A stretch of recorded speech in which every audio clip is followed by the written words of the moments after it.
Today, I'm gonna be showing you a really cool split dye block coloring technique utilizing our brand new shade Satire. Hi everyone, my name is Marissa Brazeau. I am at Mermaid Hair Marissa on Instagram and on TikTok. So I'm using 4 colors for my look today.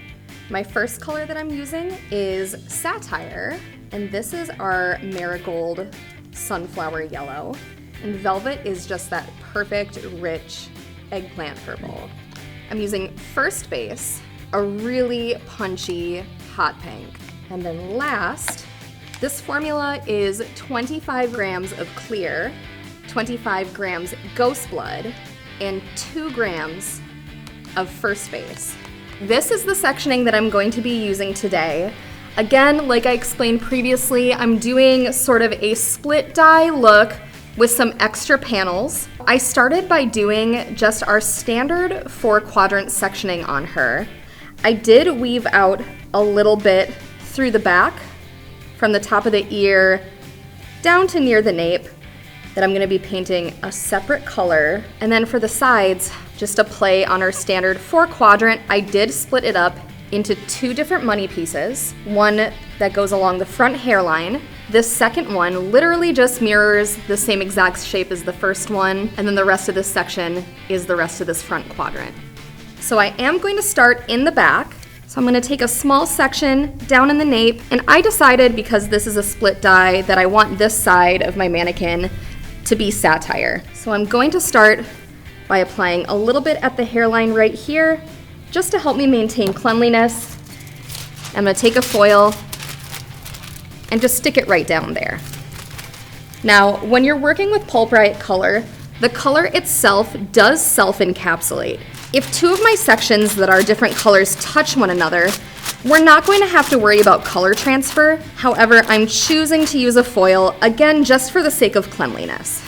So when I'm taking down this next piece right here, I can see that I've already separated out this little bit, which is going to be a different color.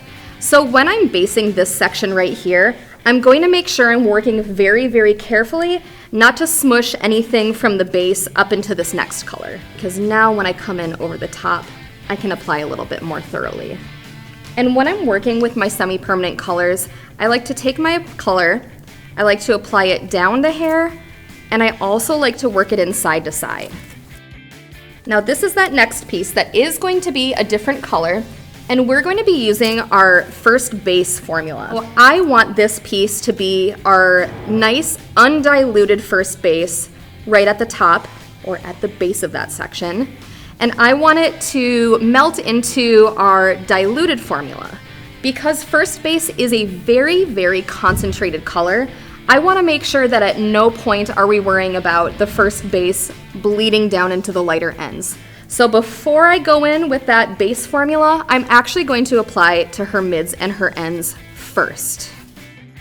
Now, a pro tip moment. If we want to get the cleanest, most beautiful blend in between, take that lighter color and actually apply it up a little bit higher than what I actually intend that final look to be, because it gives me a little bit of a zone right in here that I can safely blend our base formula and our mids and ends formula right in the middle. This is gonna give us a really nice, seamless transition. And so I'm gonna take my fingers and right in that zone, just give it a good little blend back and forth. And before I finish this piece, I am just gonna go back in with my Pastel formula and just reapply to our ends. And again, just protect that little bit. So now that we've gotten through that piece, this is smooth sailing all the way to the top of this section and into this section. These are all going to be the same color. We are still using our Satire. And we want to make sure that we're fully saturated all the way down to our ends.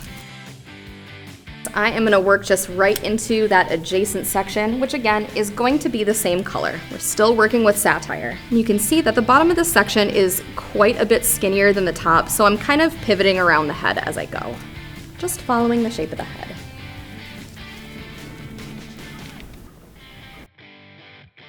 And again, applying down, back and forth, working it in with my fingers, making sure every last strand is coated.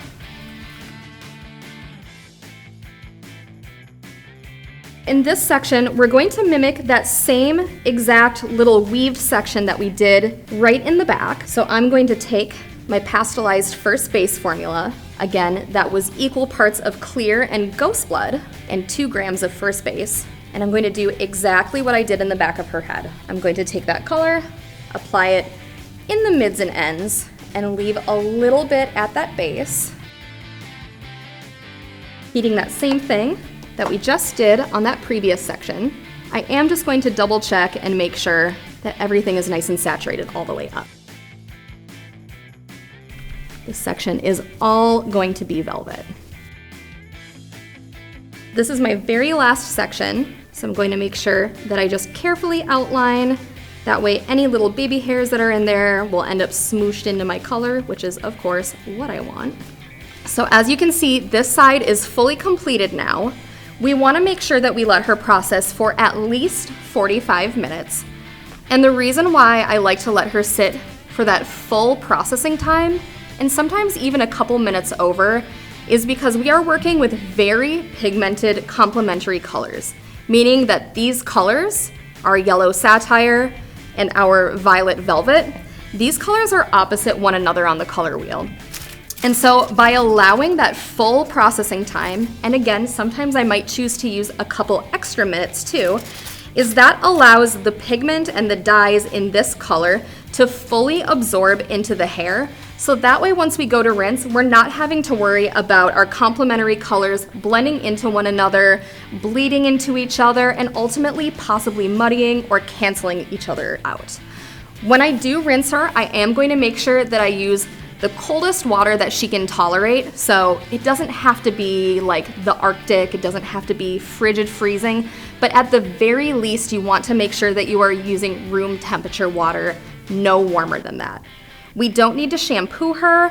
We just want to give her a really, really good rinse. Maybe use a little bit of conditioner if your client has particularly long or tangly hair, and she will be ready to style afterwards.